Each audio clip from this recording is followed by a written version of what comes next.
Benjamin Netanyahu anuncia o seu último ato na região da faixa de Gaza, que é na região de Rafah, bem na fronteira com o Egito, e isso vem gerando repercussões gigantescas no cenário internacional. A gente fala de mais de 1,5 milhão de palestinos que estão ali destacados, é praticamente um campo de refugiados, e agências como a UN, WRA, a própria ONU e até mesmo os Estados Unidos consideram que Israel foi longe demais. Egito manda tropas para a fronteira. O que será que está acontecendo na região da Palestina? Vamos falar um pouquinho também, pessoal, sobre os Estados Unidos, que nesse momento está tentando uma nova trégua com Israel. Antony Blinken está em visita ao Oriente Médio. E para finalizar, falar um pouquinho também sobre a questão da possível insanidade de Biden. O médico associado tanto ao Obama quanto ao Trump pede exames sérios e o Trump garante que se o Biden se livrou de um indiciamento por uma suposta falta de sanidade e falta de memória, é justo que ele também seja liberado, senão a perseguição política. Vamos entender exatamente o que está rolando. Se vocês querem entender um pouco mais sobre esses assuntos, e muito mais também sobre geografia, geopolítica, atualidades, política, polêmicas, enfim, tudo para você se manter sempre bem atualizado, já se inscreve no canal, deixa seu like, compartilha esse vídeo, que eu, professor Ricardo, conto muito com a sua ajuda. Belezinha? Pra quem não me segue no Instagram, pessoal, @prof_Ricardo Marcílio. E caso você sinta, pessoal, vontade de contribuir para que eu continue produzindo conteúdos diários aqui para vocês, seja membro do canal ou faça uma contribuição via chave Pix, porque eu diria que alcance e monetização para vídeos não muito family friend, não muito...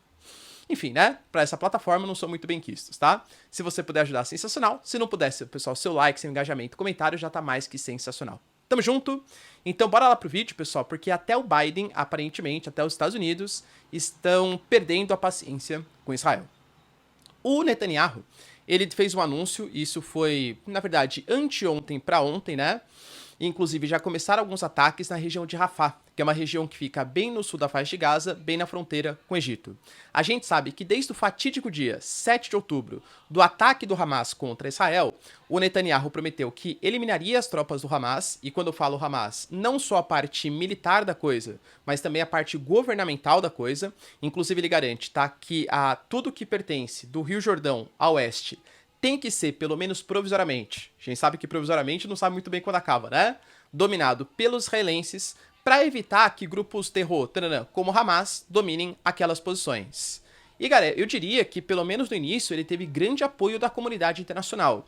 Deslocamento de porta-aviões, cessão de dinheiro, por exemplo, os Estados Unidos, pelo menos até o momento, mandou mais de $1 bilhão em equipamentos e está prestes, vamos ver se vai aprovar ou não, aprovar um pacote de cerca de 70 bilhões, né, um pouco mais de 70 bilhões aí, na verdade 90 bilhões, sendo que pouco mais, galera, de 15 bilhões seriam destinados para os israelenses. Ou seja, apoio internacional. A gente teve também a Operação Guardião da Prosperidade contra os Houthis que declararam guerra contra Israel, visitas, enfim, conferências, dando apoio para Israel. Quando Israel fez a sua invasão na faixa de Gaza, eles começaram pelo norte e pediram para a população se deslocar em direção ao sul. Então começou na posição ao norte, depois foi para a cidade de Gaza. Agora, eu diria que parcialmente até a cidade de Khan Yunis, um pouco mais para o sul também, está dominada. E teve o anúncio de Rafah. Só que a gente fala de uma região que não tem só combatentes do Hamas. A gente está falando que existem vários palestinos ali posicionados. A gente já teve o deslocamento de mais, ou cerca, de 2 milhões de pessoas, sendo que hoje, nas fronteiras sul da faixa de Gaza, existe mais ou menos 1,5 milhão de palestinos. Aquilo se transformou em um campo de refugiados. Só que o Hamas, ele também age de determinada maneira que várias lideranças estão ali posicionadas. E aí, se Israel faz ataques contra as lideranças do Hamas, a tendência é que talvez isso acabe pegando alguns civis palestinos, tá? Os números deles são muito díspares, tá? Israel não fala exatamente quantos civis foram mortos na operação e, segundo o Hamas, a gente fala em mais ou menos em torno de 30 mil aí palestinos que já foram mortos só nessa operação de Israel. Mas quantos desses eram combatentes do Hamas? Quanto não eram? São todas informações um pouco negligenciadas aí por falta de fontes mais confiáveis, observadores internacionais. Quando agora o Benjamin Netanyahu ele faz esse anúncio que ele vai atacar Rafah, a questão que fica até colocando o mapa aí para vocês, saíram do norte e foram se deslocando em direção ao sul. Se eles vão sair de Rafah, que é o que exatamente o Benjamin Netanyahu pediu para os palestinos fazerem, para onde eles vão? E aí, galera, a gente remonta às propostas que já foram feitas, já foram divulgadas pela própria mídia israelense. De você, por exemplo, criar uma espécie de território palestino na península do Sinai, no Egito, ou até mesmo o que foi falado por Israel em recente cúpula da União Europeia, de pegar ou ilhas artificiais no meio do mar Mediterrâneo, ou até mesmo ilhas gregas. Ou seja, se tem que sair de lá, os territórios ao norte estão ocupados por tropas israelenses, são territórios que estão destruídos. Os palestinos vão para onde? O Egito, totalmente preocupado com essa situação, porque o Egito oficialmente declara apoio aos palestinos. Mas apoio, você lá, eu aqui, né? O Egito fala, meu, por favor, não me misture com pessoas aqui, né, do Hamas. Não queremos esse problema para o nosso território, para a região da Península do Sinai. E com Israel anunciando que fará essa ofensiva, a gente começa a ter reações no cenário internacional. Por exemplo, talvez não seja o melhor organismo, né? Porque recentemente estava associado a alguns escândalos que os seus funcionários são agentes do Hamas, agentes da Jihad Islâmica, que participaram até mesmo dos ataques do dia 7 de outubro e que professores, tutores comemoraram os ataques contra Israel, mas a gente tem a agência, por exemplo, o NWRA, que garante, pessoal, que as pessoas ali não têm para onde ir. A própria ONU, por exemplo, a partir do seu porta-voz, deixou bem claro que essas pessoas precisam ser protegidas, mas sem um deslocamento forçado dessa população, porque isso vai contra as normas do direito internacional. Inclusive, quando a África do Sul ela entra com um mandato, né, colocando ali na Corte Internacional de Justiça que Israel é um país genô, tananã, é justamente esses argumentos que eles estão utilizando, que Israel está querendo fazer um deslocamento forçado da população, que é contra o direito internacional. Ah, professor, mas está falando só de países que são contrários. O próprio Brasil, né, apoiou essa medida. Só países que são contrários. Cara, até os Estados Unidos. O Antony Blinken, nesse momento, está em visita ao Oriente Médio, passou pelo Egito, passou pelo Catar, passou ali pela Arábia Saudita e está tentando negociar com Israel uma espécie de cessar-fogo. A última proposta que foi mandada, inclusive concordada pelo Hamas, Israel considerou como ridícula, porque falava de um cessar-fogo era de quase 3 meses, um pouco mais, né, quase 4 meses, se eu não me engano, e libertação provisória ali, mas com a entrada de ajuda humanitária, manutenção do Hamas no poder. Benjamin Netanyahu falou que isso jamais iria acontecer. O objetivo é a eliminação do Hamas. O Biden percebendo isso e percebendo que um caos no Oriente Médio, um deslocamento da população palestina, pode desencadear coisas piores com a ação do Hezbollah, Hamas, Jihad Islâmica, o tal do eixo da resistência, e complicar ainda mais a situação dos Estados Unidos, anunciou que Israel está indo longe demais. Lembrando que eleitorado islâmico nos Estados Unidos geralmente é mais democrata. E se tem uma coisa que o Biden não pode perder, é justamente apoio de parte do eleitorado, visto que a sua situação eleitoral está bastante difícil, tá?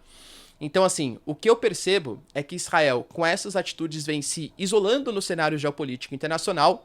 Inicialmente contava com bastante apoio, agora até os países mais neutros e até os apoiadores, a gente pega a União Europeia, por exemplo, falando que a única solução possível é a criação de 2 estados, do Estado palestino, e não no controle total da faixa de Gaza pelos israelenses. De fato, galera, se essa operação se consolidar, quero que você deixe aí pra mim, galera, pra onde vão os palestinos?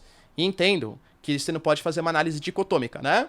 Ah, entendi, o professor então defende o Hamas. Mas nem de longe, tá? A questão é, os palestinos, população civil, se Israel tá fazendo o deslocamento de Rafah e o Egito fechou as fronteiras, colocando tanques blindados para evitar um êxodo de palestinos, pra onde que eles vão, hein? Deixa aí nos comentários.